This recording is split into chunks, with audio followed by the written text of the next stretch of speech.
Let's take a look at the free web tool BoardThing and figure out ways that we can use it in our classroom this upcoming year.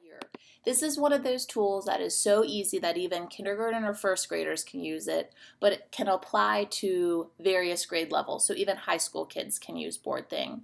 It's a real-time collaboration board, a lot like Padlet, where kids hop on the same board and work together given a specific task from the teacher.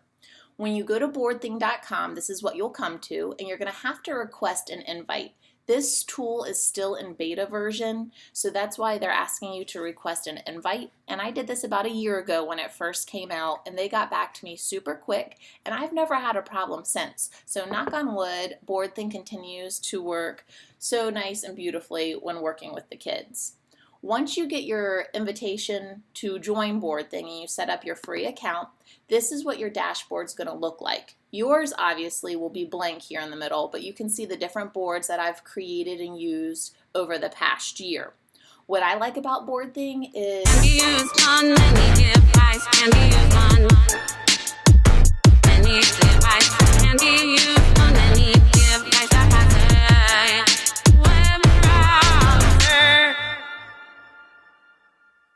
I've used it on iPads, even on iPhones. So let's say we wanted to create our own board. I'm going to click this blue Create a Board button.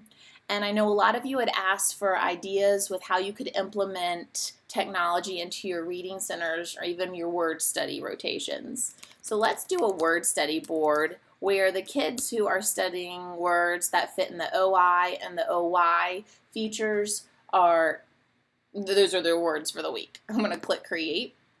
And as soon as you click Create, up at the top is the URL for this specific board. This is what you want to hand over to students to access this board.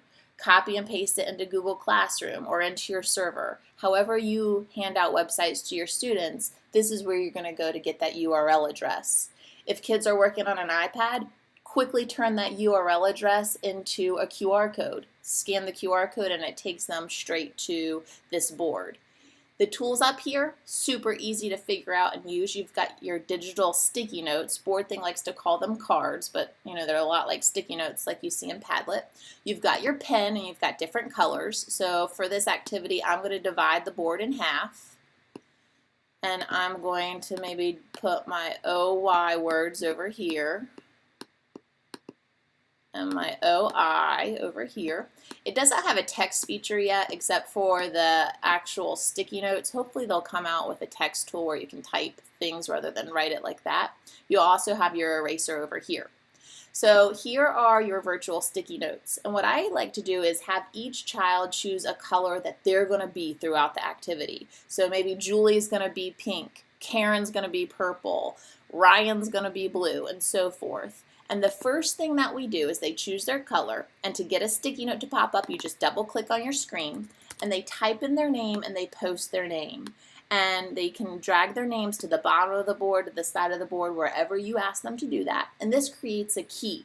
This lets you know as the teacher, anything that you see in pink, Julie has contributed that to this board. And it really helps with workflow and understanding who's contributing and who isn't so much. Down here in the corner, you can see the participants. Right now, only Julie is on this board. But let's say I want Steven to join, and he is on an iPad right now. I have an iPad in my hand right now, which you can't see. And I just use my little Google extension to create my QR code here. And I'm going to scan that QR code. And what Steven sees on the iPad right now is it's asking for him to enter his email address, or there's also a little link that says join as a guest. I always have the kids join as a guest since a lot of them don't have email addresses or whatnot. Sorry, I'm getting this loaded over here. So here Steven has joined. He typed in his name.